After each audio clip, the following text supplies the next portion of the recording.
Button दबेगा नहीं दबेगा? 13 तारीख को जाके बोलना हमको बोलता घुसपैठी ने 400 पार तो कराना है, मगर 400 में से एक कमल इस बार हैदराबाद से भी देखना है। 400 पार का मतलब आइन चला जाएगा, कुछ भी नया आइन बनाकर लेकर आएंगे। आपको लगता है फायर ब्रांड है, मेरे लिए तो कभी बुझ चुका है वो। मोदी के 5 साल खाओ या नको, हिंदुत्व के 5 साल। किसी को डर रखने की जरूरत नहीं है, किसी की हिम्मत नहीं है हैदराबाद के एक भी व्यक्ति को हाथ।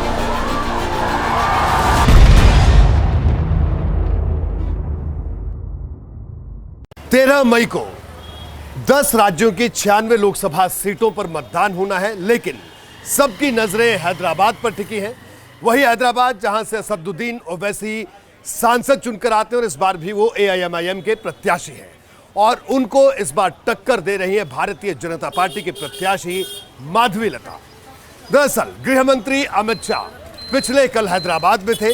हैदराबाद में उन्होंने जनसभा की और कार्यकर्ताओं को संबोधित करते हुए कहा कि यहां पर हैदराबाद में बीजेपी के कार्यकर्ता को कोई छू भी नहीं सकता है।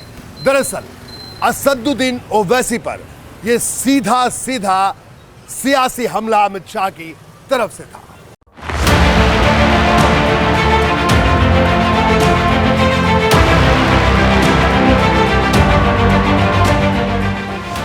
कब तक आप बीजेपी को इस बात की इजाजत देंगे कि इबादत गाहों के नाम पर आपके रोजगार के मौके खत्म कर दिए जाएं? कब तक आप नरेंद्र मोदी को RSS को मौका देंगे कि मस्जिद और मंदिर के नाम पर नफरतों की दीवारों को उठा दिया जाए?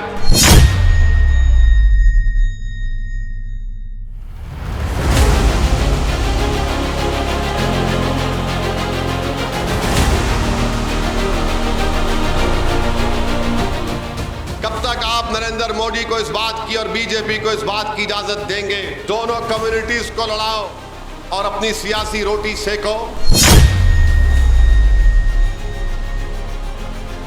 भारत माता की किसी को डर रखने की जरूरत नहीं है, किसी की हिम्मत नहीं है हैदराबाद के एक भी व्यक्ति को हाथ लगाने।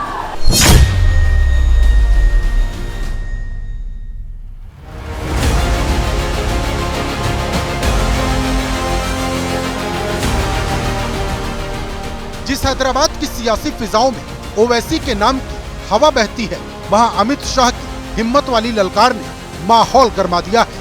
किसी की हिम्मत नहीं है हैदराबाद के एक भी व्यक्ति को हाथ लगाने।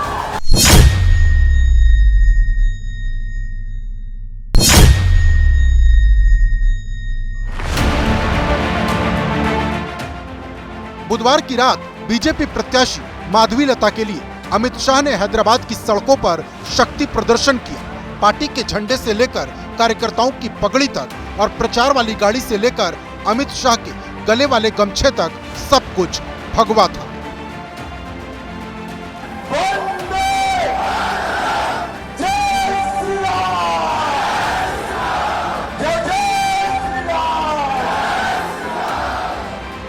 करीब 20 मिनट के इस रोड शो में कार्यकर्ता लगातार फूलों की बारिश करते रहे। हाथों में पार्टी का चुनाव निशान लिए अमित शाह ओवैसी के गढ़ में कमल का फूल खिलाने की अपील करते रहे और दावा ये कि एनडीए का जो 400 पार वाला नारा है उसमें हैदराबाद भी शामिल है। अब की बार मोदी जी को तीसरी बार प्रधानमंत्री बनाना है क्या? 400 पार कराना है क्या? 400 पार तो कराना है, मगर 400 में से एक कमल इस बार हैदराबाद से भी देखना है।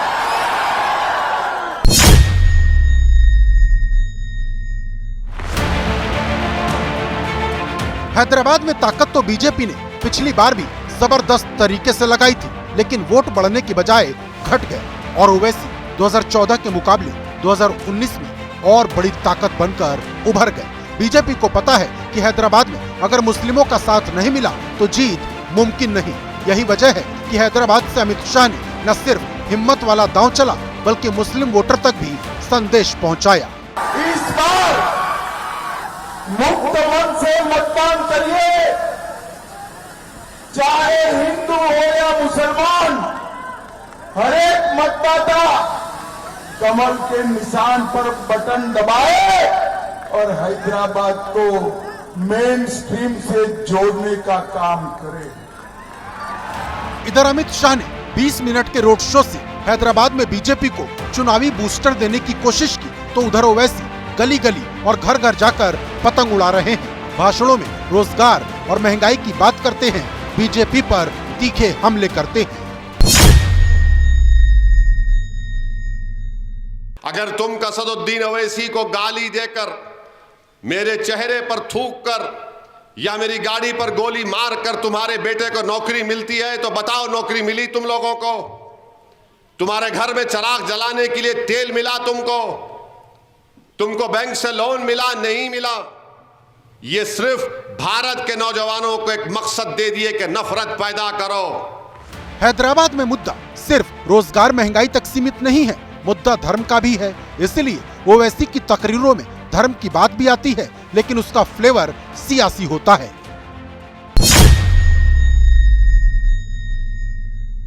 हमारे मुल्क के वजीर आजम ने जो तकरीर की, जो भाषण दिया, वो तो ऐसा नजर आ रहा था कि कोई सड़क पर बैठने वाला भी उस तरह की जबान इस्तेमाल नहीं करता।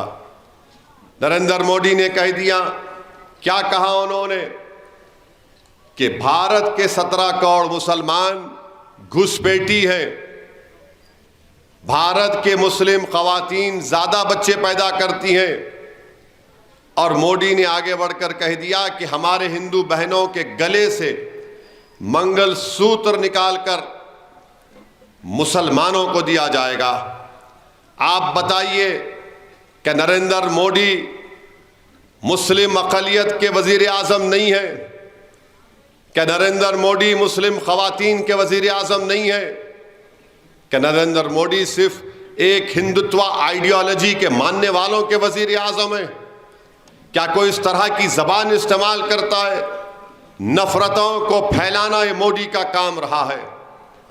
2002 से यही काम कर रहे हैं। ऐसा नहीं है कि ओवैसी को सिर्फ हैदराबाद के मुस्लिम ही वोट करते हैं।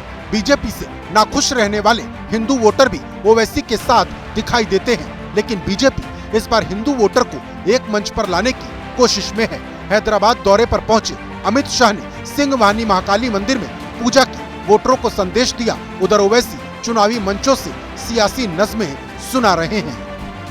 इसके बच्चे, उसके बच्चे कितने हैं गिनते फिर रहे, दूसरों के घर में झांकते फिर रहे, नहीं बोले तो सुनते नहीं। इन्हें क्या खा रहा, उन्हें क्या पका रहा, झांकते फिर रहे। गरीब भूखा मर रहे, नहीं बोले तो सुनते नहीं। हैदराबाद का नाम बदल के भाग्यनगर रखते कहते, बाप की जागीर कई को समझ रहे, नहीं बोले तो सुनते नहीं। पाकिस्तान को ऐसा कर दो वैसा कर दो बोल रहे थे, और चाइना से डर के बैठे हैं, नहीं बोले तो सुनते नहीं।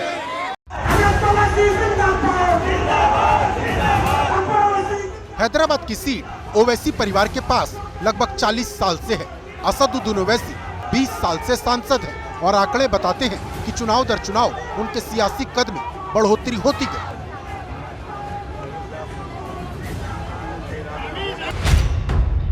– 2004 में ओवैसी जब पहली बार जीते तो उन्हें 3,78,000 वोट मिले थे और जीत का अंतर 1 लाख वोटों का था।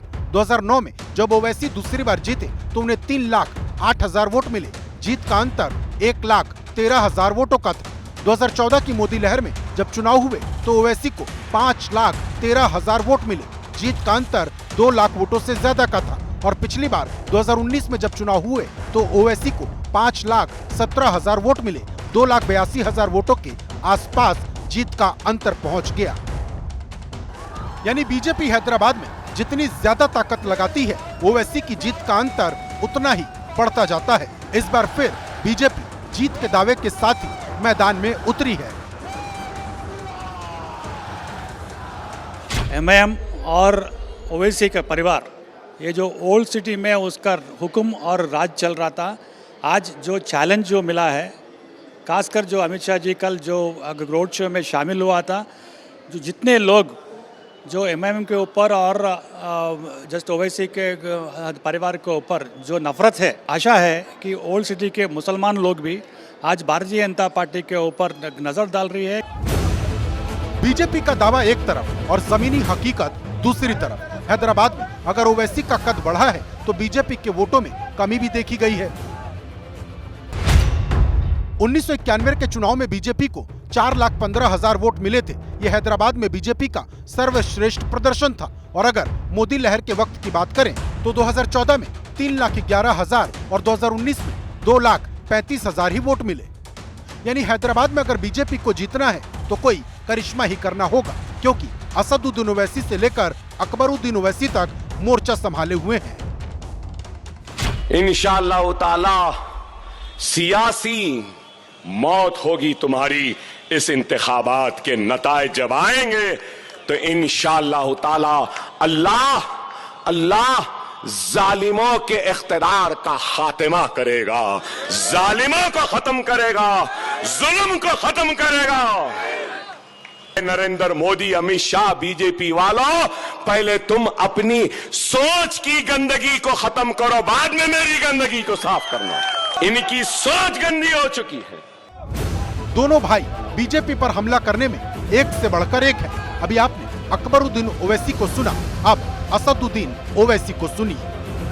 हिंदुस्तान का बल्कि दुनिया का सबसे बड़ा एक्टर है तो नरेंद्र मोदी है। अगर वो बॉलीवुड बंबई में फिल्मों में काम करता तो पूरे एक्टरों की दुकान को बंद कर देते। वो मोदी बोलते इस मुल्क में वोट बैंक है। इस मुल्क में कभी मुस्लिम वोट बैंक नहीं था, ना कभी रहेगा। इस मुल्क में एक ही बैंक है और नरेंद्र मोदी ने उस बैंक से अपने दोस्तों को 6,000 करोड़ का लोन दिलाया।